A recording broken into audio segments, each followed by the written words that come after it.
Thank you, darling. It's interesting how the truth can sometimes seem might malleable, depending upon your point of view. Like how those dime novels make you out to be something you're not? Jack, don't be starting trouble.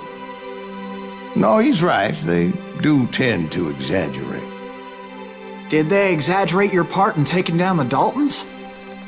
Well, I was there in the flesh, boy, so I saw what happened firsthand.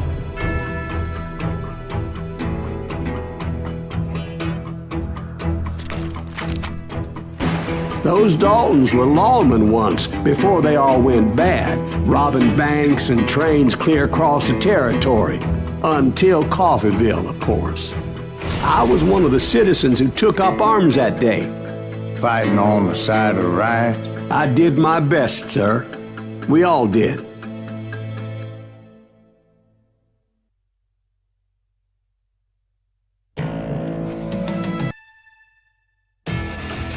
It was early morning. One of my friends was a local gunsmith, and he handed out firearms to anybody who'd take one. You see, the Daltons got it in their heads to rob 2 banks at the same time. 2 banks on the same damn street. Story was Bob Dalton's girl was always riding him about how he had no ambition. Oh, you're nobody next to Jesse James, she'd say. Finally, the bastard took his brothers to Coffeeville just to shut her up. Right. It's always the woman's fault. Well, the locals recognized the Daltons right off. Before they could get away, half the town took up arms to defend their property. Their first mistake was pulling a job in their own damn hometown.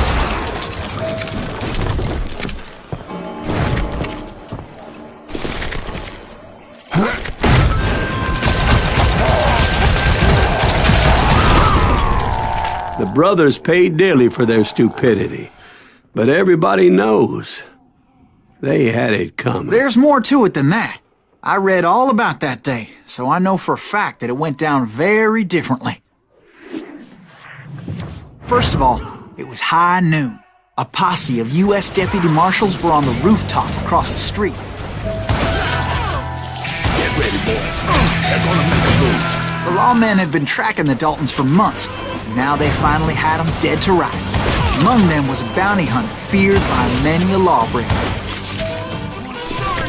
The marshals tried to get the Daltons to surrender. They'll give up eventually. You just gotta wait to see the bitches out. This bounty hunter knew that the brothers were far too proud to ever lay down their guns.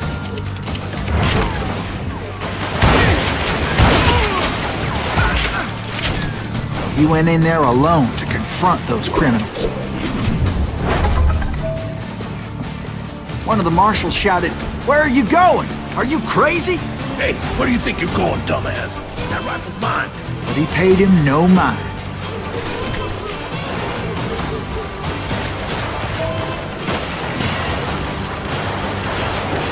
He saw a way to get around to the back of the bank.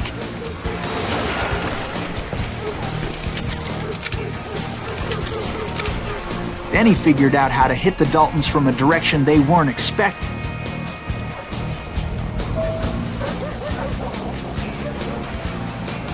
From above. Fortunately, a water tower was right there. A moment later, he was climbing up a steep ladder, laughing at danger as he did.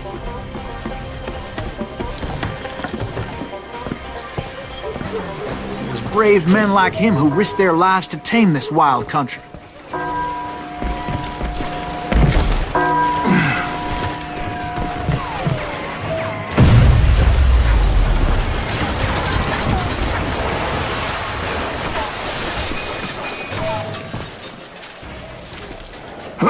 We've got company.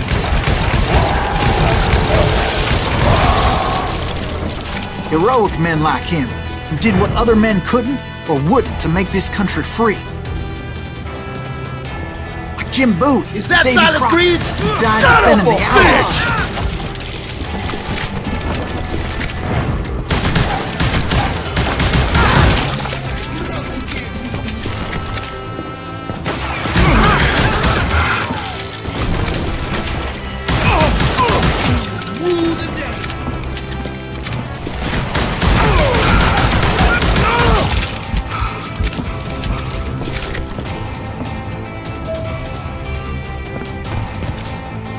Over there!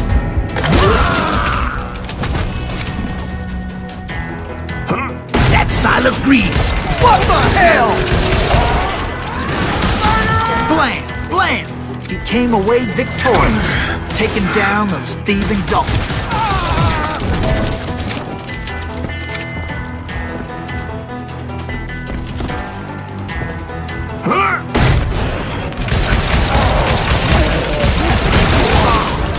His name was Silas Greaves, and when the dust finally settled, he was the last man standing. Sorry, kid, but that just wasn't the way it happened.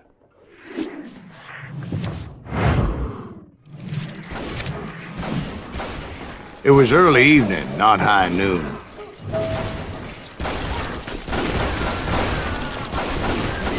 The Daltons blew up a safe, and were all set to hightail it out of there. I was late to the party, and Coffeyville was already up in arms. Those pathetic deputies surrounding the bank were dropping like flies.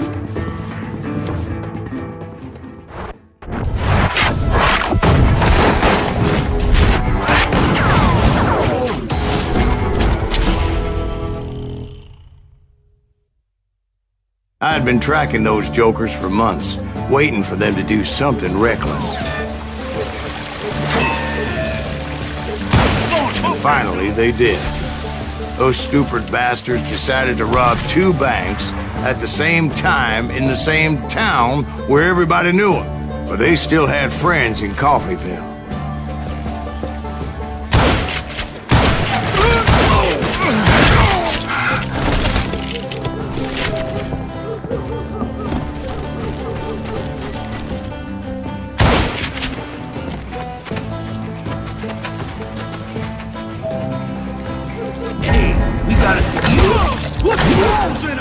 Those friends came after me like a pack of wild dogs, tooth and nail.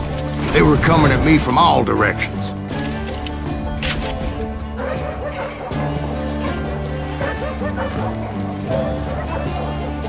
I caught sight of the Daltons running with the money and didn't want to lose them. Problem was, they knew the town better than I did. And to top it off, I found myself in the middle of another shootout entirely. Did the Daltons hole up in somebody's house? No, it was the Smiths, I believe. They were cousins of the Daltons. And they were shooting at the Browns, who were shooting at the Daltons. Which wasn't any surprise, because those 2 families have been feuding forever. And since the Joneses are related to the Browns, they shot at the Smiths, pissing off the Heimhoffers, whose daughter recently married a Smith. Well, bullets were flying every which way as all the old feuds in Kansas caught fire all at once. There was a hell of a lot of pissed off people in Coffeyville that day. But that's just the way life is sometimes. Shit happens.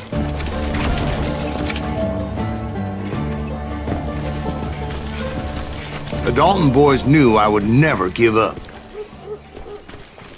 Those Daltons weren't the sharpest knives in the drawer, but they always stood together. They set a trap to slow me down and allow at least 2 of them to escape. The 3rd brother stayed behind to plant me, just in case that trap of theirs didn't work.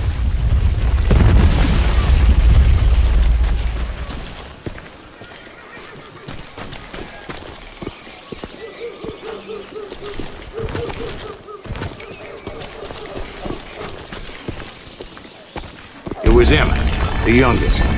And he decided to stand his ground and face me down. I ain't afraid of you, Silas Greaves. This is where it ends for you. He was determined to protect his brothers. And I understood how it felt. Taking me on all by his lonesome wasn't exactly a recipe for a long life.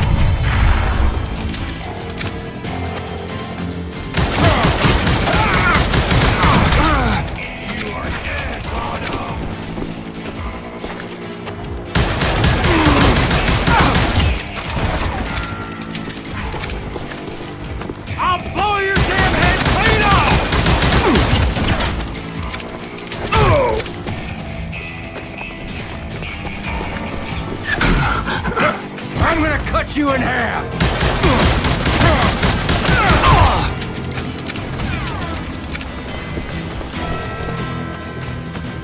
You messed with the wrong damn Dalton.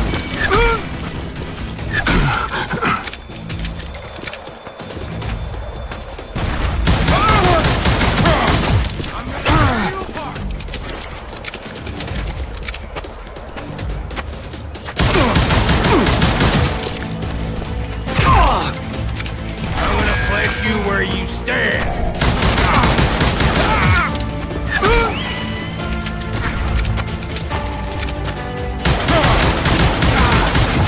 Gonna send you to the bone orchard.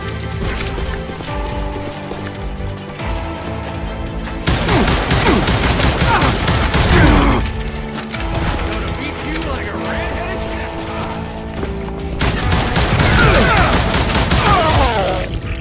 But Emmett Dalton survived the robbery in Coffeyville. He's the only Dalton who did. They say he was shot 23 times. Well, Dwight, who do you think put all those damn holes in him?